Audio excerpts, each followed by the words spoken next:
So Daniel, thanks for joining me. My pleasure. Thank you for having me. Looking back at your childhood, you left school at 16, which was an interesting decision. I bet your parents didn't necessarily think that was the best thing to do back then. You said, and I quote, "I guess I was just a bit of a rebel." What went through your mind to leave school at 16 to go and work in a guitar shop? So it wasn't quite that. I actually left school because I was in a band. Okay. I was in a sort of a tiny, sort of quite terrible little punk band, and we got a tiny record deal, and so there was the opportunity to tour the bright lights of Tunbridge Wells and Leeds, and so the idea of continuing on in education seemed insane. Also, I was an abominable student, like a really terrible. I remember one of my early school reports said that I had a lack of scholastic integrity. What is scholastic integrity? I think essentially that I could wing it, but I actually didn't really know anything, which may be a pattern that has reappeared in later life. But no, I didn't get on well at school. I didn't enjoy it very much. I was a bit of a nocturnal creature, so I just found all the getting up pretty awful. And once, there was the opportunity to not do it and do something, I guess, a bit more creative, a bit more practical and immediate, like being a band. That seemed like a better idea.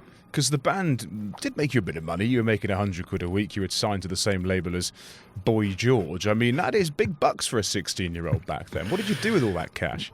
Well, I probably shouldn't say it. Quite. It wasn't nutritional. Oh, was it not? No, it was.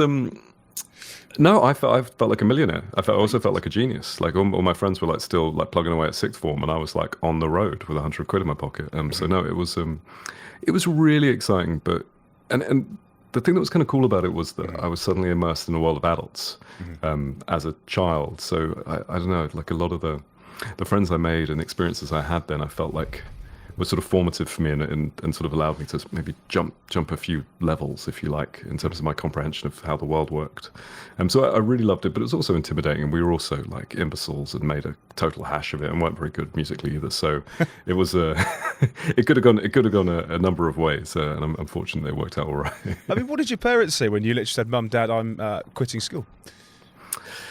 They weren't thrilled. So I was actually at that point living with my grandparents, and I think they were sort of worried. I think they were concerned, but also pretty cognizant of the fact that I wasn't a brilliant listener. I was quite a sort of quiet kid, but I was very willful. I was going to do what I was going to do, and I think they sort of recognised there wasn't much value in trying to push me off that road. And I guess maybe that hasn't changed that much since. Did you have any I suppose neurological disadvantages or diversity in that sense, dyslexia, dyspraxia, or were you just generally not interested at all in establishment? So nothing diagnosed. I really just, to be blunt, I just couldn't get my shit together. At the most basic level, I couldn't get the stuff in the bag. I couldn't have the right textbook for the right lesson. I had very bad insomnia, so I would always be up till 4 a.m. reading sci-fi like a loser, and then just trying to get to school and be prepared for it. And I would often fall asleep in class. And I remember my best friend, actually, it was my birthday last week, and he did a little speech, and he said that they would laugh. I'd be snoring away on my desk, and the teacher would just be like, "Just leave him. Just leave him. It's easier this way." He can add nothing to this conversation. Exactly. Just let them lie. But you did do quite well. I mean, irrespective of the £100 and the Boy George label, you ended up in LA writing songs for the big time bands at the time, like S Club 7, Sugababes, Robbie Williams. I mean, that's pretty cool, right? I mean, just again to be clear, I was very much on the margins of all these successful artists' careers. But no, I did. For a good, really 8 or 9 years actually. I carved out a career as a working musician, sometimes touring, sometimes in my own bands that were all spectacularly unsuccessful, sometimes writing for other artists. And I did. I loved it, and I'm not sure there's more fun you can be having when you're 21 than living in LA, running around doing silly stuff. But it is. I mean, it's a tough career in many ways, right? You're very much paycheck to paycheck. I would look at some of my sort of older compatriots, particularly those with kids, and we'd be off on tour for 9 months, and you'd see them saying goodbye to the kids at the airport, and you're like, oof, like that's tough. And so no, although I really, really loved it, I think there was a point where I was like, I don't know if I want to be. Essentially, the only way that I could find to be financially secure was to kind of get involved in music that I didn't really like. And I was like, do you know what I mean? Would I rather be playing terrible pop music or would I rather just get a job where I actually could be a bit more sort of creatively engaged? Because your band at the time was called Serum when you were younger, but you essentially started writing for, as I said, the likes of Sugababes and people like that who are pop. You were punk. Was it kind of through gritted teeth that you wrote these lyrics and gave it to them on a piece of paper? I was so broke, man. I was so thrilled to get a paycheck from anybody at that point. And I grew up in a very sort of ordinary sort of I guess middle class environment. But there was no sort of comfortable safety net, and there was a real consciousness that I could just see those credit card bills racking up, and it's just it's difficult to earn a living. And I was in all these terrible. No, they weren't terrible. I was in these good bands, but they were very quite challenging listening, 9-minute instrumental epics, which surprisingly didn't ever bother the radio stations playlists. Quite a niche, I suppose, in that sense. And what did your parents do then as a kind of, how did they make their money? How did you have a comfortable upbringing? What's their line of business? So my dad was an accountant, worked in hotels. And my mum didn't work principally, so I guess again, to be honest, it was always a house that was right on the edge financially. I remember money just being one of the sort of that sort of tension around money and what we had and what we didn't have being kind of a constant narrative. And actually, I also lived with my grandparents. We lived together, and they were, they'd come from Austria and Czechoslovakia in the Second World War as they were Jewish, and so there was a little bit of a sort of refugee mentality in my house, where there was a kind of things can be taken away from us. We're not there's no sort of surplus. We only have what we have. And I think that did really stay with me. And I think that's one of the things I actually found challenging as a musician, and even as, in the early stages of Habito, was this kind of always having to have my hand out, always asking for something from someone, whereas what I think when you grow up in that kind of environment, what you really want is financial security and certainty over your, control of your own life, really. And that's kind of ironic, really, isn't it, Daniel, in terms of where you went from and to and before, obviously, Habito, which you run now, because you were, an early team member in Wonga, which was the payday lender, and that was something that you did. You built the website, you kind of did the UX there, but you were very early stages when joining that business. I was. I mean, it was bizarre. I still can't believe they gave me a job. I literally rolled out of 10 years of being a musician. I'd just moved back to the UK. I just split up with my girlfriend. I was very sad. I had no idea what was next. Couldn't you write a song about that, like James Blunt, something upsetting? It's a great album, never got made, sadly, due to that all that payday lending. Damn. But no, I had a really close friend who was a corporate lawyer during the day and an opera singer at night. So I knew her from music, and I was like, listen, I've got no qualifications and no discernible skills, but do you know anyone who might give me a job? And she introduced me to the founder of Wonga, a guy called Errol Damlin. And I was, I don't really know what the business was, who he was, but was kind of just thrilled to not have to go back on the road for a few months and see if I could find my feet. And I did. I completely fell in love with it. It turned out that I was a tremendous geek. And when they let me loose on the credit model and the website and everything else, I just, I couldn't have been more excited. I was suddenly just surrounded by, I'd always been surrounded by impressive people, but just a completely different universe, of incredibly focused, driven kind of humans. I absolutely loved it. In terms of how you learned how to build a website or work on a website, or even with the credit aspect that you alluded to, where did you pick that experience up? Because you didn't have any. Again, massive geek. I was living a lie, trying to pretend I was a cool musician. Catch me if you can, right? Is that what it was? No, but the thing he gave me after 6 weeks, the CEO, I asked him if I could buy some books on Amazon, right. And he said, he gave me the corporate credit card, and he said, you can buy as many books as you like. And I just, again, this was completely foreign to me, the idea of that kind of plenty. And so I bought my books on logistic regression and UX design and, web analytics. Wow. And I was like a sponge. I couldn't believe that someone was just letting me loose out there on in the real world doing real things. Still with Insomnia, reading them until 4 a.m, I assume. Yeah, exactly. Yeah. But you were there for quite a while, and then you jumped ship and became MD of another business, which you really only lasted in for a year before obviously going into where you are now. But being surrounded by all these highly successful and inspirational people, from maybe not the Sugababes, but maybe the pop stars that you were surrounded by, through to CEOs of essentially a very big business, which was Wonga. Did that drive you to sort of do something different and to make a difference in the world? Yeah, it sounds basic, but I guess I got to watch Wonga. And listen, Wonga is such a complex story, and like lots wrong with Wonga. But what it was one thing it definitely was successful for a number of years. And I guess I just got to see it like the very closest level. How you can build something huge in the world from absolutely nothing, and I guess I got to see the step by step and what it took in terms of commitment and drive, intellectual capacity, or whatever else you might think of, and so I think kind of coming through that whole experience, so the second half, it was really quite unpleasant, and we lost our way on a number of fronts. But it really left me with a drive that I wanted to build something of my own, something where I could control the culture. I could make sure that we were sort of really unambiguously aligned with our customers. And yeah, you kind of get this like crazy thought in your head that like you might be able to, in your little minute world, minute way, change the world a little bit. And in terms of where you think it went so badly wrong for Wonga, where do you think they went off the rails?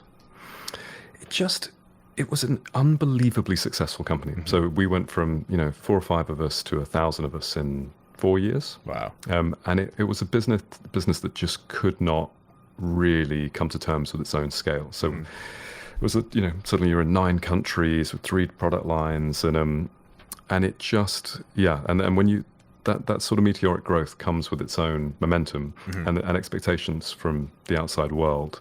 And I think somewhere along the line we lost sight of the customer.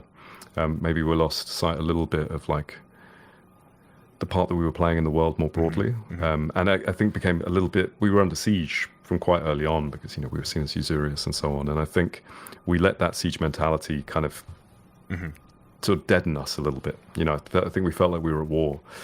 And we ended up making a bunch of, I think, decisions that weren't great, that resulted in a bunch of outcomes for customers that weren't great. I learned an extraordinary amount going through it. How heavily involved were you in those decisions being made, and did you see them being made, or did you actually influence those decisions?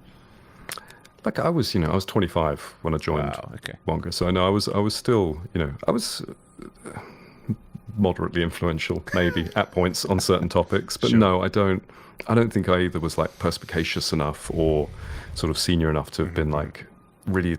I didn't even really see what we were doing, to be honest. I was just like, I had an objective, like make the website better, whatever, build better technology, better underwriting, whatever it might be. And I was super focused on doing that, and still incredibly excited by the complexity of the problem and the people I was surrounded with. And it was only really towards the end, as I got more of an external perspective on what we were doing, that I realized that it wasn't for me. Were you ever concerned about your own personal reputation being tarnished, I suppose, by the negativity around Wonga, or because you left 4 years before it collapsed, you didn't necessarily have that issue, I suppose? I think I was there. Like, you got to own it. Like, I never worried too much about it. I think I'm always willing to be thoroughly honest and transparent about these things. I think that's what protects your reputation rather than anything else. So no, if anything, I think it was probably one of the most valuable, formative experiences and painful experiences of my life. And so I think denying it or trying to put it at arm's length is, you're only doing yourself a disservice. But you left obviously 4 years before it went belly up, but you joined a company called Everline. Now, what did Everline do? Because you were the MD for them. So Everline is actually was part of Wonga. Was it really? So we moved into small business lending, and also actually into a number of international businesses. So my last couple of years there, I was running everything that wasn't the core UK business. Right. So I was working on that international stuff, which was partially because I wanted to be somewhere I felt a little more comfortable. So that was really good. But again, like it was a behemoth. It was really big. It was really disorganized. And again, I couldn't really ultimately influenced the culture. And I think that of all things, when it sort of came to what to do next, was what was really driving me to found my own business. Because you founded the business, not long after you became MD. Within that, I suppose, affiliation of Wonga. Now, in terms of founding that business, you found a niche, a really good niche in the market that actually nobody else at the time had seen. And there are other people out there now, but maybe not people that have done it quite as well as you have, because you've raised millions of pounds to get this off the ground. How did you do that? I think. So the honest truth is, I think when you're in this sort of, I was open to it. So I was out there. I knew I wanted to found my own business. I knew I wanted to build something, and I guess you're looking around. You're hoping to trip over some sort of tear in the fabric of everyday life. And for me, that was buying my own home. So I'd finally saved it up, and this must be about 7 years ago, and was just trying to buy my first house. And I just had this completely catastrophic experience, like sort of hilariously so, where I won't drag you through the whole thing, but essentially the application went into the mortgage broker, sent it off to the lender, and they included me, my partner at the time, and my partner again. So it was declined on the grounds that I was like a bigamist or a polygamist or something. What, really? So you had two partners, like a Mormon? Exactly. But then the mortgage broker, realizing their mistake, sort of after it got declined, then resubmitted it, but this time accidentally took me off the application, so just put my partner and my partner. Right. So that got declined. So anyway, this whole thing went on for like a month. We nearly lost the house. The sellers completely lost faith in our ability to buy the home. And it was interesting. It was I realized I absolutely had no comprehension of the home buying process or mortgages or anything around it. But the thing that really struck me was how totally disempowered I felt and how emotional the experience was. And I think that was where it sort of clicked in my head. I was like, there is absolutely no way that it needs to be this difficult. Like there must be a way, whether it's through putting the customer back at the center, whether it's through leveraging technology in a smart way. I didn't know at that point, but I had a real fire in my belly to figure it out. Because did you always want to go into business? I mean, when you go into music, it's kind of like running your own freelance business, I suppose. But you went into quite a big business, raising, as I said, tens of millions of quid to get it off the ground. It's a bit of a change from giving away money to having to raise it for yourself. Yeah, I've got to say, and it sounds like horribly pretentious, but I'm not that infatuated by commerce. I've got to be totally honest. It's not like the sort of seeing the revenue number go up and to the right isn't the thing that gets me out of bed. I think and it's not because I'm a philanthropist or anything like that. Just the thing that gets me really excited is solving real tangible problems that I can get in my head around and I can see their impact in the world. And I think the thing I didn't know when I found it, but I really discovered as I went along, was that the more people that I was doing that with, the more the satisfaction I got from it multiplied. So as the team got bigger and I was surrounded by, again, more and more extraordinary people, I got more and more from it, and it made me want to go and raise more capital and make it larger and see quite how much impact we could potentially have in the world. In terms of scaling it, then from day one through to, let's just say, the first year or so, what did that look like in terms of bootstrapping, putting in series Preseed and then Series A, etc.? Did you have to pump your own cash in, or did you go straight out to the market and ask for some money? No, I wouldn't ask for some money. Why use your own when you can use somebody else's? Well, I guess my investment was not taking a salary for a year, I guess. So yeah, I went out and raised I forget what it was now, $200,000, I think, from two people I'd worked with previously who'd kind of said, listen, we back you if you're going to go and build something. We'd love to be the first money. So I was very fortunate in that. Yeah.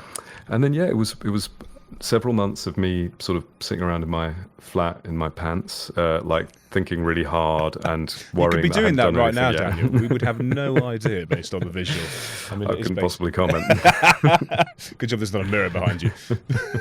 Exactly. But no, and then sort of as it went along, I managed to sort of attract the first engineer, and then actually we needed a mortgage broker because we didn't know anything about mortgage broking. So I hired a mortgage broker who I found on LinkedIn, and his bio was 21st century mortgage broker, and I was like, well, that's the guy.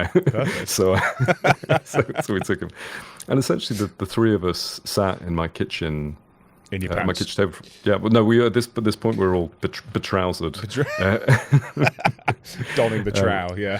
Exactly. And we spent 6 months, I guess, sort of kind of figuring each other out, because Right. we're sort of very, particularly like the mortgage broker and the engineer are like completely alien to each 100%. other and their worldviews, and sort of trying to fathom how the market functioned, what the sort of the lived experience of the customer was, and what a better version of it might look like. And it was, I've got to be frank, I really enjoyed that part, but I found that first year really tough. And I think I really felt like a charlatan. It sounds silly, but you're running around and you're telling everyone, like, I'm the CEO, I'm the made-up CEO of this made-up business, and we're going to disrupt the mortgage industry. We're worth billions, and you need to give me millions. And it made me feel pretty uncomfortable, because it was clearly fanciful. Yeah. And obviously in hindsight, it worked out okay. But that trying to like force something new into existence is actually really quite uncomfortable. And so when I look back and I sort of, everybody idealizes standing at the whiteboard and sketching out the first product map. But I think the truth is that I was under quite a lot of pressure. I was quite anxious about the fact I didn't have any income. Yes. And it was kind of unpleasant. I can imagine. Now, in terms of when you kind of came up with the idea and then you hired the 21st century mortgage broker from LinkedIn, which I think is brilliant. Did you have an MVP at the time? Did you have anything to get the cash off your mates, or was it just your head, your idea, and your personality? No, I think it was mostly just, I think they'd seen me work before, and I think one of them, the comment was, like the comment was like, the good thing about Dan is, he'll run through a wall to get it done. And I think that was their feeling, was like, by the time I'd stuck my name on it, like I'd be too proud to let it fail, whatever it might be. And so, and that's really fortunate. And I think now I do a tiny bit of angel investing. Like, I see quite how advantaged I was in being able to kind of skip that first credibility building step. But no, and we spent that first year, we built that MVP, and that MVP effectively allowed us to go and raise our first sort of institutional seed round. And because it's a regulated business, there's quite a few hoops you've got to jump through in that first year. You can't just put out your MVP. And then so it was probably about 16 months from me getting started through to us actually operationally launching the business. And then you obviously went through more funds after that. Now, in terms of what those tranches and what those funds actually look like, how did you know what the right point in the history of the business was to go and raise a couple of million quid extra, or whatever that might have been? So, to be honest, all of our rounds until the more recent ones were opportunistic. Really? So we were approached or had a relationship through one of the early investors, or maybe someone in my network, who was like, listen, I could see you've still got some runway left, but I imagine you'll be out in 6 months. Would you like the money now? And because I am fundamentally lazy, and the idea, and actually to the earlier point, and because I don't really like wandering around with my hand out trying to convince people to give me cash, the terms are always very reasonable, and so I was always happy to take the capital from people who were leaning in and ready to partner with us. And based on what they did to you in terms of those angels back in the day with Habito, do you very much do the same with people you're investing in, or is that something that you're looking for them to come and ask you for the cash? I'm still quite early on there, and the thing that I've really realized is that I love doing that pre-seed round. Like, I like being the first money in when it's just a guy or a girl or a couple of guys and girls, and essentially getting to relive the glory days of being at the whiteboard with them. And I'm not really adding any value, but just in sort of by giving them a mirror to look in, and sort of allowing them to have sort of experience a different context for their thoughts. I get a huge amount from it. I get an incredible amount of intellectual stimulation, and I hope that it is of some use to them. So I'm always on the lookout, like, for these, for people who sort of haven't been sucked into the vortex of, the angel networks and the VCs, and are kind of still like in that raw form. I think that's where I can add the most value. In terms, I suppose, of how the business then scaled over time, because you guys wrote a lot of mortgages in quite a short space of time, from 245 mortgages in 2016, 361 million pounds worth in 2017, £1 billion in 2018, 2 billion 2019, 4 billion 2020, give or take. Huge numbers. How were you guys making money off that? Were you just creaming off the top? What was the kind of process in terms of monetization? So it's really simple. So all mortgage brokers get paid about 1/3% of the value of a mortgage every time that they broke it. Okay. So essentially, so very, very simple for us. We then went on to add a bunch of other products. We have a thing called Habito Plus, where we help with the whole home buying process, as well as now being a mortgage lender in our own right. So we have slightly different revenue models there. But the core was very simple. Like customers find the process of getting a mortgage utterly hellish, which I understand. And so we wanted to make it easier, give them great quality advice, and sort of take away as much of that pain and friction as we possibly could. And so really, once we'd, I guess, cracked the fundamental user experience, we just then had to deal with all of the usual problems of scale.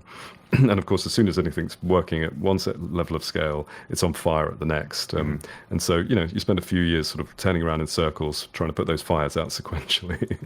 And before you know it, it's 5 years later, and you're writing 1% of all the mortgages in the UK. So in terms of the way you've diversified now into the world of actually becoming a company that gives mortgages to individuals, that must take a huge amount of capital. Is that because you guys have now got enough liquid in the bank, or you've got access to overdrafts and loans from banks to be able to do that? No, so you have to go out and raise specific debt capital for mortgage lending. So we've now raised about £1.5 billion in debt specifically for that. And that is tricky because that's a lot of cash to be entrusted with, to be frank, and especially when you're a 4 or 5 year old business who's never lent before, and this is a sort of. So you need to find some very credible people, much more credible than me, to get everybody comfortable, and you need to build a real platform. And it's actually deeply unnatural in a startup where you want to fast iterate and build on the fly. Whereas if you want that £1 billion, like the whole thing needs to be built, and you need to be able to demonstrate that it's robust and that the numbers all add up before you can write your first mortgage. So it actually was quite a mountain for us to climb, but we really felt like as a broker we could only solve half the problem. Like we were, if you were being unkind or unlucky, you would, the customer ends up accelerated to the same traffic jam at the bank, and so we really wanted to take responsibility for the entire process and see if we could, in a more fundamental way, transform the experience of buying a home. Because you guys have basically automated it as well, haven't you? So you don't actually need to have that many people, I suppose, writing or brokering these deals, because it's all very much done through software and AI. Well, it's interesting. So what we found, so as technologists, obviously, we can be a bit fundamentalist about these things. We were like, we're going to automate it away. Humans are bad. And it turned out, in some ways we were right, in other ways we were completely wrong. So there is a lot of ridiculous manual work that humans end up doing in the mortgage process that is much better suited for machines. So all the arithmetic, all the figuring out which lender, has the right attributes and all that, much better done algorithmically. But actually, like, this is a huge and emotional purchase. And most people don't feel comfortable taking a £200,000 loan, a loan on the internet. We found out. So actually what sort of emerged was that where we could really put our people to work in the best way was by building those empathetic connections and being there at sort of the points of maximum emotional magnitude to provide comfort and support, and then let the machine do all the boring stuff in the background. So people are an important part of it, but clearly compared to a traditional lender, there are far fewer people involved in the process of making a mortgage. So just talk me through the process then. I go to the website, I want a mortgage for £250,000. How do I do that? How do I get the mortgage? So firstly, you tell us some things, so the basics about who you are, and then we give you a general sense of what you might be able to afford. Ordinarily then, people sort of disappear for a little bit onto Rightmove or Zoopla and go and find that house. And once they have, they come back and tell us about the house. And then if you like, the application is kind of complete. We then, all the way through, you'll have your own assigned mortgage expert who'll be sort of holding your hand and walking you through all the different steps. And then as soon as you're ready to go, we find the cheapest mortgage in the market that's appropriate for you, and in some cases one of our own mortgages. We send you off. We send your application off. It comes back processed, and off you go. And it normally, on average, it takes about half as long with us as it would with a traditional broker from our research. And it's a damn sight cheaper for the individual as well, right? Yeah, it's free, which is really great. So we're not the only free broker, I should say, but the majority of the traditional brokers will. But they both get that revenue from the bank, but will also charge you on average £500 on top of that, which is a bit steep. And in terms of how it looks, do you guys do it commercially as well? In terms of would you do it for commercial property as well as buy to let, or is it simply people's houses? No, so we are very much a consumer business, and and so although we do buy-to-let and sort of we deal across the whole spectrum, we find like absolutely our sort of core customer base is as you say, that sort of £250,000 mortgage, trying to figure out like, you know, the best way to get to home ownership. So, I mean, in terms of the way you guys have scaled, it's been huge. You've taken on massive debt, as you say, in terms of £1.5 billion worth to underwrite these mortgages. Now, in terms of how you scaled with individual staff and hiring the right people, obviously you'd gone from singing to writing music to working in a company which did scale to 1,000 people, and you saw that happen. How did you put the right people in the right place at the right time to get to the point that you needed to with Habito? It's probably the hardest puzzle to solve, to be honest, because and often can be quite painful, because the people you need at the beginning are not necessarily the people you need at the middle, and not necessarily the people you need at the end, and that applies to me as well. You know, like you have to really transform your sort of capabilities and proclivities as you go along. But no, I very much believe in hiring for aptitude rather than experience. So you just try and find, you know, intimidatingly brilliant people who you're excited about spending every day with, and that's kind of even now how I approach it. And particularly in that early days, I think that's vital. Like whether they've spent 10 years here or 5 years there, or what their CV looks like is almost irrelevant. It's whether they like have a fire in their belly and the kind of the intellectual capacity to really do the work. But then as you go along, and I guess as some of the things that you're doing become less experimental, less uncertain, and now need to become repeatable and scalable, that's when I really found the benefit of experience, and bring in like people with sort of direct experience of, you know, running operations or building an engineering team to kind of allow you to take it to that next level and sort of step back from your sort of emotional attachment to the things that you had before and the processes you had before and the things maybe that you'd built. And so now the team it's really quite diverse. So we still have, you know, people with us from the day one, but then we have, you know, some heavyweights coming in who, you know, been global head of mortgages at HSBC or something like that. Okay. And actually having them all together is the most fun thing. Like sometimes watching them sort of look askance at each other and trying to figure out what the other one is talking about. But again, I think that's why culture is the most fundamentally important thing, because everybody's coming from radically different work experiences and backgrounds. So if you don't have that kind of sort of fundamental common purpose and empathy with each other and desire to build, like, it's not going to work. And do you hire, I mean, obviously back in the day you used to specifically do the hiring yourself, I suppose, but now you've obviously got a team around you that do that. Now, what's the criteria that you hire on, apart from necessarily aptitude? But is it grades? Do you look at grades? Because ironically, you'll have pretty crap ones, frankly. None. None, exactly. No, we don't. So we actually don't. We don't take CVs. No. And all of our hiring processes are completely blind. So you basically, it's a bit annoying, to be frank, if you're a candidate, because you effectively have to fill out these kind of work samples and sort of explain how you would approach things. But we felt like it was the only way that we could manage all of the unconscious bias that sort of is unavoidable in these fast, in all businesses. So that's how we approach it. So no, we are completely disinterested in what you did and where you've been, and certainly what grades you got 10 or 20 years ago. And then it's only once we've kind of got through that phase that we'll actually meet candidates. And really then I think it comes down to that same thing. It's like, are you excited about seeing each other every day? And do we believe that you've got the skills to solve the problem in front of you? So how many touch points, I suppose, it might be the wrong term, but how often does a human physically touch the recruitment cycle then? Is it all done through computers and augmented artificial intelligence or not? No, I mean, it's incredibly manual, actually, because you've got to, for every job, you've got to define the work samples that you're going to ask for. And then it's a bit like being a teacher. Then when they all come in, you've kind of got to mark the homework. Yes. So we have, different people will do it, so we don't get biased there. And we sort of mix up all the questions and answers, so you won't sort of you won't answer the same person's set of questions in order, if that makes sense. Okay. So we really try and remove all the bias.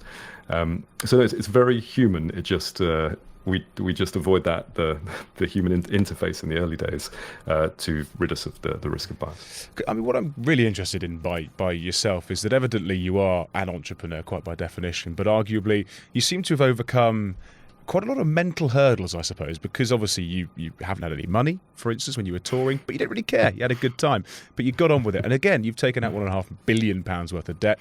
Don't really care, just kind of get on with it. And again, when you started, you didn't take a salary for a year or so.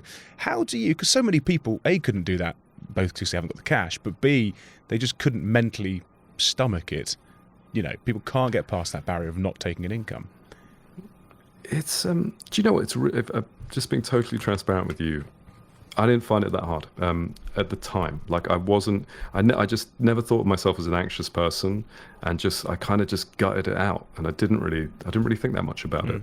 And that was always one of the narratives about me was like, oh yeah, Dan, he'll run through a wall. He's super hardcore, that guy. Yeah. And actually, it's only been, I think as I've got a bit older, I was 40 last week, Jesus. which is crushing. Good luck. Brutal. I mean, you look better than I do, and I'm Absolutely half your age. Well, maybe not half your age, but younger. Maybe. But yeah, 40. I've got 3 kids under 5, and I think luck. you know you're telling me brutal.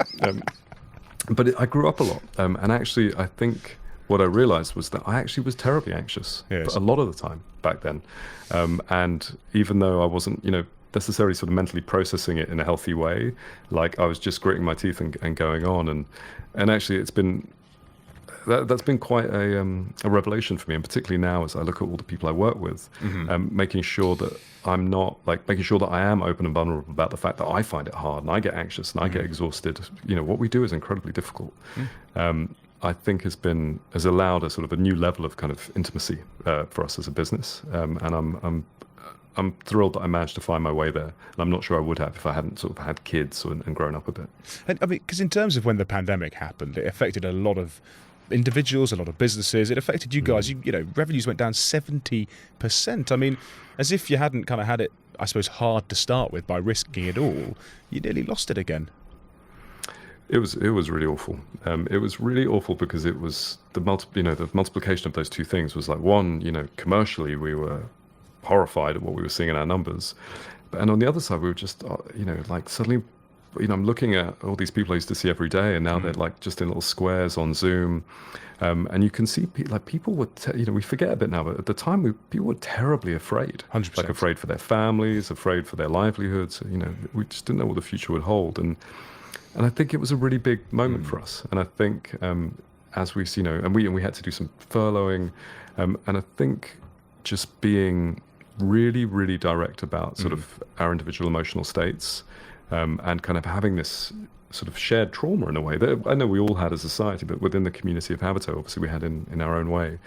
It really changed things. Like I think we went from being like maybe a slightly overconfident classical startup who's just doubling and doubling and doubling, to sort of having a notion of our own mortality, and that like this was a precious thing that we were doing together, and we shouldn't waste it, and we shouldn't take it for granted. And what decisions then, Dan, did you make during the pandemic when you could see revenues diving massively? How did you, pivot? How did you change? How did you kind of just batten the hatches? Did you have to get rid of people? Yeah, no, we went through, so we had to furlough some people because obviously we didn't have any customers coming in, so we had we couldn't keep paying the operational staff in that way. And then we also had to kill some product lines. So Really? there was some new stuff that we were really excited about and we've been working on for a while. We just didn't have the capacity to keep focused on it. So what we really did was we sort of stopped. We tried to remove the sort of external factors, worry less about what was happening in the market, and really, really focus on what we could do in these sort of lulls in volume to improve the product, or get further ahead on our home buying products or our lending products. So actually we ended up, we'd been running at such breakneck speed for years that we did get this moment of kind of an extraordinary moment of reflection, actually, on like perhaps that we were trying to do too many things at once, and perhaps our sort of quality bar had started to drop. So we really focused on putting it back and making sure that we were had our house in order, so that when the market returned, which it did, just a year later, we were ready for it. And that I think again, it was very painful, but in retrospect, I think was extraordinarily helpful for the business. I hope that wasn't a pun when you said get your house in order. It was too good to be true. Oh God. Yeah, no. But in terms of the market bouncing, I mean, it bounced when Rishi decided to basically shelve stamp duty, right, and kind of go, right, anyone can buy anything, crack on, hope for the best. Now, did you see a massive uplift that's kind of sustained up until today with that decision? It was nuts. I mean, it was absolutely nuts, which is slightly unhelpful when you're operationally staffed for X and suddenly you're getting 2X through the door, because and also bearing in mind that like everybody wants to complete by, I forget what it was, June the 31st or March the 31st it was. Yeah. And so you end up, there's just the sort of the pressure, not just on us, but on all of the other parts of the chain, the surveyors and the conveyancers and the estate agents. It was absolute insanity. But no, we really thrived in it. I think being a technology business and obviously having quite a scalable platform meant that we we could really do well, where some of the more traditional guys were just run over by it, right? They just didn't have enough people to handle the volume. So that was good. And then it did quieten down again afterwards, as a lot of sort of volume was pulled forward in the market. But no, it's been ever since the market's been pretty buoyant. You know, a lot of people, even now, you know, making decisions about the future of work and whether they want to live near their office or not near their office. So just a lot of fluidity in the market. 100%. And looking at kind of your staffing, how many staff have you got now? Because actually, being a tech business, it's not as many as the competitors that are in your world. No, we're not enormous by any measure. We're 180 something at the moment. Okay. And you know, and again, very consciously, we try and stay as small as we can. I mean, your multiples must be really, really good in terms of obviously being a tech business with hardly any staff, with quite astronomical ability to scale and turn over and write mortgages, etc. You must have quite a good exit value, but you don't really want to sell it, do you? You said it's definitely not for us to merge or sell. I don't know why that was. Why'd you say that? No, I think the key thing for us is, we don't want to be acquired, and we don't want to sell. Like we're on a mission, and we're nowhere near done. Like I feel like we've just scratched the surface of what we can achieve. Listen, like, you know, we've got shareholders, including our employees, and like I feel like it's super important to me that if I can, that this will transform the trajectory of their lives, both professionally and hopefully financially. So I'm not like, you know, like idealistic above that need. But yeah, like it's not. I also think when you start building your business to be bought, like it really distorts what you're trying to do. And I think like that, again, that common purpose that draws you together as a group of people can really fall away. So no, I'm in for the long run. You're in for that. I love that. But in terms of building a business to sell, I suppose, the investment that you're putting into startups, are you expecting those startups to be sold, or do you have the same rhetoric with them where you go, actually guys, do it for the long run, just pay me my dividends every year? Do you know what? I mean, the arithmetic of angel investing is quite extreme, right? Like, you know, most of it goes to zero, and maybe you get one Uber or one Airbnb. So again, me trying to nudge someone along on thinking about the profit motive or my financial outcome, it's not going to make any difference to them, right? They're you know, you invest in these people because you believe that they're smart and motivated, and they're gonna do what they're gonna do. So no, I really think, again, like these things are a long run. They are a marathon, and there will be brutal points in it. If you are not just extraordinarily excited about your product or the problem you're trying to solve and the people that you're trying to solve it with, you're not going to make it. So my advice tends to focus on making sure that those three things are in place, and all of the financial outcomes will follow, I believe. In terms of the businesses then that you invest in specifically, what are they trying to solve? You're only just getting into that world, I suppose. So have you got a portfolio, or is it just individual? I do. I think so. I think I'm now up to about a dozen investments so far, and they're very, very varied, from sort of more traditional fintech stuff to weight loss programs in the US as a corporate benefit, through to sort of consumer finance stuff. So no, really, really broad. And again, I tend to I'm not particularly hypothesis or sort of market driven. I'm just looking for people like I have a sense they're going to win. Yeah, 100% bash down walls like Daniel, for instance. In terms, I suppose, because there will be people listening to this that are at that very early stage, right? Either working for someone and wanting to jump ship, or wanting to start their own business. What would you say to them in terms of the first, you know, month to 6 months they need to have in place to be able to go and raise some capital, but from someone like yourself? Yeah, I mean, so it varies, you know, depending on verticals. Obviously, in fintech, because it's so heavily regulated, it's very hard to have much to show apart from an idea. Look, I think the key thing is to have like a really, really clear narrative about the problem that you're trying to solve. And one of the things that unsettles me is when people are trying to solve 50 things simultaneously, or they're pitching me 2 ideas at once, like that. Those things are like a complete red flag. Yeah. I always want to see like real focus, and I really want to have the sense that they're going to be doing it whether I'm involved or not. Yeah. But I do think it can take different forms. Sometimes, like if you're a skilled orator, like just explaining your passion for it is enough. Decks are normally the enemy in my experience, but sometimes they're a decent way to allow you know someone to sort of organize their thoughts and explain them to you. So sometimes they can work. Nowadays I see a lot more long form notions. Okay. People just writing a little book on the plan. And again, so yeah, I think it is. To be honest, I think the medium is completely irrelevant. I think it just needs, it's the clarity of thought and determination that you need to express. And in terms of the scalability of irrespective of if you're investing in it or if you're starting a business full stop, because obviously you have to focus on the scalability, you have to focus on giving back to the team because they're not going to do it for free, I suppose. And you alluded earlier to the fact that you've got shares or team members in the business with shares. Now, are those shares that are gifted to staff members? Are they bought? How does that work structurally? So no, they are. So everybody at Habito is a shareholder. Right. So we are. I won't bore you with all the detail, but because financial services can be a little bit tricky. You don't always get all of the same sort of tax benefits around stock options. So we run an EMI program. But yeah, no, I think it's really interesting. I think it's fundamentally important that everybody has some level of ownership in the business. I think it just changes the way we see each other and sort of, prevents that kind of like, he's going to become a gazillionaire and I'm just going to be still like slaving away in the back office. And I think like nobody wants that. So I think they can be just this incredible tool for providing evidence of the fact that we really are a community and that we really are trying to do this for each other.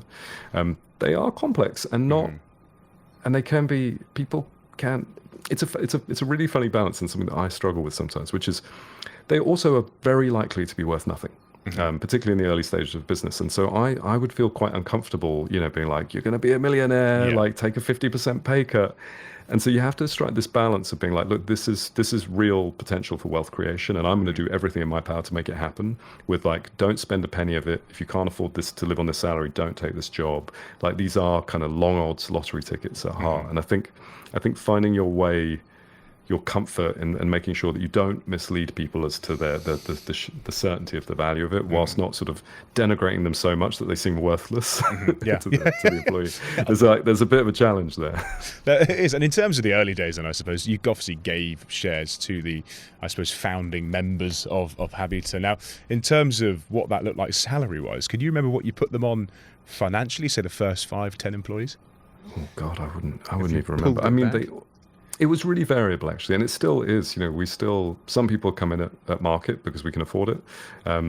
Other people are coming out of Goldman Sachs and they're taking 75% pay cuts, and are looking to make it up with equity. So no, it was a real mix. I generally look. I think in those very early days, you're so desperately trying to keep your costs under control because obviously that cash that you've got is your oxygen, right? Like if you run out, it's over. And so certainly, there were people who had taken £30,000 or £40,000 pay cuts to join the company. But also if people are sweating how they're going to pay their mortgage, again, no pun intended, but if people are so kind of worried about their financial lives, it makes it very hard for them to focus on solving the problem at hand. So I think even as an employer, you also have to be responsible and like you can really attract them in with the promise of the shares and the excitement of startup life. But I think there's an onus on you as the employer to make sure they can actually afford to do this job. Yeah, there's a reality really in terms of not being able to cash them in just yet. But in terms of cashing in shares, so to speak, Dan, I mean, you've de-risked your life quite significantly over the last couple of years. You're now an angel investor. You started with nothing. You've now got something. The day that you, I suppose, sold some of your chips off or, cashed them in, what did that feel like? Because you then have liquid to, buy a drum kit, as we can see in the video. That was my 40th birthday present. That's pretty cool. I love it. It's pretty cool, right? Yeah, I do like that. I used to drum. It's a bit of a midlife crisis. Yeah. Is it electric or is it proper? It's electric. It's electric. My wife said I wasn't allowed a real drum kit. She's probably right, though, isn't she? She's probably right. She's probably right. How did it feel? It felt great. Yeah. I'll be completely honest. Like it felt amazing, and at many points along the road it felt incredibly improbable. Liquidity is like a very scarce resource in this game, and I think being able to I think having some kind of tangible marker that all of the effort you'd put in was worth, had added up to something that was really meaningful. I would say though, I think it can get a little bit detached from reality, and the sort of the absurdity of valuations and everything, like the kind of not to be vulgar, but the sort of the pissing contest of my company's worth $1 billion, mine's worth $3.5 billion. Like it's like I think you have to be incredibly cautious about not letting that invade your consciousness, because it's not reality and you don't need the money. And this is the thing that I've said for a long time, and easy for me to say, is that like my financial situation has so infinitely outstripped my expectations of even 5 or 10 years ago. And not to say that I'm a billionaire or anything, but that I think you just have to remember to be satisfied at some point, and not just keep expanding your lifestyle and your ambitions and your need to keep up with everybody else and what they have, and just remember what you would have been blown away by when you were 18. Well, that's, I mean, do you have that element of affirmation where you do just step back and go, do you know, I've got enough now to carry on for the rest of my life and have a nice family life and whatever else, whatever's important to you individually, and not worry about going into work the next day and trying to drive it forwards? Or are you still as driven by work because it's a bigger thing? It's not financial anymore. It's more making people's lives fundamentally better. Yeah, and again, it's not because of any like moral substance on my part. And you can tell from the fact I left school and became a musician. Like, it's just never been that interesting to me beyond the freedom that it provides. Now, it definitely changed a bit when I had kids, and I was like, oh shit, like my financial missteps now have implications for others. And I definitely became a little bit more like, okay, I need to like. But, you know, and again, now I'm terrified that my kids are going to turn out to be tremendous assholes because, like, they live in a nice house in Hackney. But my wife is like, well, what do you want to do? We're going to create some, like, dangerous minds scenario so they can grow up gritty. And I'm like, oh, no, I guess we're not going to do that. So, you know. Let's make them camp in the garden every couple of days and don't feed them. But no, in terms of what Peter Jones does from Dragon's Den, he's got a really interesting way of actually making sure that his kids don't grow up spoiled, I suppose. And what he does is he goes and says, right, go and work in the public sector, go and work in, you know, the NHS or something like that. And yes, I will double your salary, but actually go and get a good job that can make a difference. And I really like that as a kind of stance, because there's no point in just sitting back on your laurels and hoping for daddy's money to come in. Go and make an actual difference. 100%. And the other thing is, I look, so my wife, wonderful woman, love of my life, came from a completely different background to me. Like, you know, grew up in Wimbledon, went to Westminster, went to Oxford as a lawyer, like tremendously successful. And it's really funny because, you know, if you'd asked 18-year-old me, she kind of would have been the enemy. Like I'd have been like, ugh, like silver spoon, etc. Yeah. And I realized that in many ways, like I was just as bigoted as anyone else. Do you know what I mean? Like from my kind of like, you know, sort of more humble beginnings, I was just as resentful of the people above me. And actually now, again, it sounds a little vulgar, but I'm more and more convinced that the distribution of arseholes in the world is the same at every level of demography. It's an interesting perception, I suppose. I mean, it really is. I mean, every level will hates the other level, will they not? Because of whatever rebellion that they seem to be affiliated with, I suppose. So that's it. So I think you just have to, like, I think the second that you're measuring against who's below or above you, you're screwed. Like, I think you got to figure out the life that you're willing to have. Like, and you know, like we often joke, like we could move to the countryside and probably not work anymore. But that's not the life we want. Like we want to be in a metropolis. We want to be like driven and working on something we care very deeply about.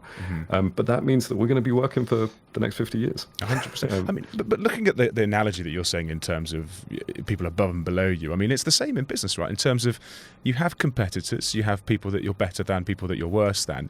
At what point is it good just to not care about the competitors, because it can somewhat tarnish where you are as an individual in your business journey?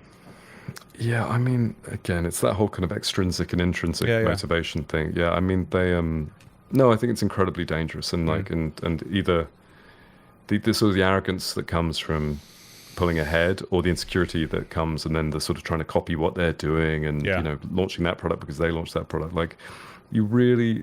And it's the same at every level of business. Like, you just need to like really narrow the aperture of your focus, have total clarity on the problem you're solving, and really try and shut out the world. Like, and I mean, as much the naysayers and the applause, like it's all utterly meaningless and transitory, because next year, if you might be, you know, you might not be the flavor of the month. You might not be in the lead. 100%. When, however, is a good time though, Dan, just to stop and just go, I'm done. I'm content. We're good with this. Next. I'm the wrong man to ask. Otherwise, you'd be living in the countryside and have sold your house in Hackney, right? I don't know. I don't know. It's the honest truth. And it's one of my great sins is that I there's a permanent state of mild dissatisfaction. Really? And there's value in it, and it drives you forward and makes me want to keep going. But then one of the criticisms that I face internally is that we forget to celebrate. Like we get over, like the victories come and go so quickly as when they do come, that we're always worried about the next problem to solve. And I think there's a real danger in that. But in terms of forgetting to celebrate, do you then get knocked down by the negatives more so than you would do if you celebrated the positives, or do you just kind of plateau through life and you're very much in neutral 100% of the time? Yeah, I think there is something in that. And again, I think that there's to your earlier questions about sort of mental health, I think you have to be really careful of that. Like, I think you have to, if you don't absorb the reality of what's going on internally and the fact that you are very upset or anxious or worried about this, or you are really proud and elated, you can build up a real kind of you can be carrying quite a heavy burden over sort of a cumulative number of years. So no, I think the more that you can be alive to the reality of what's happening and like grab every opportunity to celebrate and every opportunity to tell everybody who's involved how brilliantly they've done, the wiser you are. And it's something that it took me a few years to figure that out. And in terms, I suppose, then, of what fundamental success looks like to you, and we know full well that it's not financial, it just can't be, but what does success look like to Daniel? I think I want to run the mortgage industry. I thought you were going to say run the country then. I wasn't sure where it was going. Oh, God, no. No, my background's way too sketchy. Yeah, too much dirt. Didn't go to Eton. No, I think I have a crazy idea of how I think home buying should work in the UK, and it's it's not just about us being, a monopoly in it. It's not that at all. But I think that home ownership, and again, like I think it's such an emotional and sort of economically important thing. And if you're on the right side of it, it's great and provides stability and a place for you to build your future. And if you're on the wrong side of it, it's incredibly painful to be like trying to find your way into it. Yeah. And I think like it's nuts to me even now, but we're kind of in a position maybe where we could fundamentally change it over the next 5 or 10 years. And I guess if we succeed in doing that and we make it easier for people to buy homes, to live sustainably in them, to have the flexibility to access the capital in that home, to do whatever they need to do, like I think I'd be pretty proud of achieving that. And in terms of changing the market then over the next couple of years, you say 5 to 10 years, if we were to hedge and forecast on what the mortgage world looks like or the home buying world looks like, what is that? I think there's a few things. I think at the moment it's an incredibly sort of not to use jargon, but it's a splintered value chain. So you've got like the estate agent with their set of incentives, the broker with the lender, the conveyancer, the surveyor, and they're all sort of optimizing in their silos and generally being quite unhelpful to each other, which is why it's so painful as a consumer, because you're being sort of handed along this chain of disinterested people, all trying to kind of take their cut. So no, I think the opportunity is in the integration of that chain. And so, you only go through confirming your identity once, and that carries all the way through, and that you can do the searches on whether there's a protected tree in the back garden right at the beginning rather than right at the end, so you don't have to wait 90 days right at the end of the process. So I think an integrated digital spine for the home buying process that kind of brings all of the stakeholders into a single place and gives them clarity on what's happening and puts the customer experience at the forefront rather than the profit motives of all of the individual service providers. That would be pretty cool, and I think it's not an unrealistic ambition for Habito or for the market. Well, I totally get it, and I mean, I'm glad someone's doing it, frankly, because I'm going through a buy-to-let at the moment, and it's a massive ball ache. And in terms of, so bad. It's just awful. And in terms of kind of the legal side of things, you mentioned about the searches and the trees in the garden and such. Like, how do you do that legal part almost before you go through the purchasing part? Because somebody's time surely is being used up there, or is that all tech? No, so we're now also a law firm. Exactly, I know. Isn't your wife help there, I imagine? Sadly, it's the wrong kind of lawyer. Is it? No. So there's absolutely technology that helps. Although you're at the end of the day, you're still interfacing with local councils and so on. So there are limits. But that's one of the most simple points about it is by, instead of running it serially, by doing some of these things in parallel, you can start to really bring down the overall time. And we found by having a single point of contact for the consumer, all the way from how much can I borrow on the mortgage calculator to completing the transaction, is just a radically different proposition, and that's been by far one of the largest growth areas of our company over the last couple of years. And do you think you could predict if we're going to be buying houses on the blockchain or indeed through cryptocurrency? Because I know that in Amsterdam they've sold a property recently with Bitcoin. Do you think that's in the future? I know a bunch of people working on it, and I think, yeah, I could absolutely see it. I mean, the funny thing about mortgages is that the quantum of them is just so large, right? Like they'll never be a consumer sort of instrument. So that blockchain is only really going to be relevant to whether this credit fund is selling it to this sovereign wealth fund or this bank is buying it. So it's sort of in that institutional universe where I think the blockchain is interesting, but a little bit less relevant because there's not you haven't got the issue of like diffuse consumer trust. But I imagine just in terms of kind of streamlining the process and reducing the costs involved in buying and selling mortgage securities, it's probably inevitable. Obviously, I want a mortgage doing a buy-to-let. Where can I go? You should immediately go to habito.com. I should do just that. Let's stop talking right now. So no, we Habito.com. We do deal with buy to let as well as normal residential mortgages. And I think and I'm not to do the pitch for Habito. The kind of the cool thing is it's free and we have all the mortgages. So there is absolutely no reason not to go and check it out. I'm going to do that, Daniel. I've got to shoot off to go and quickly get a mortgage from Habito. Thank you so much for coming on, mate. A pleasure. Thanks for having me. Cheers, dude.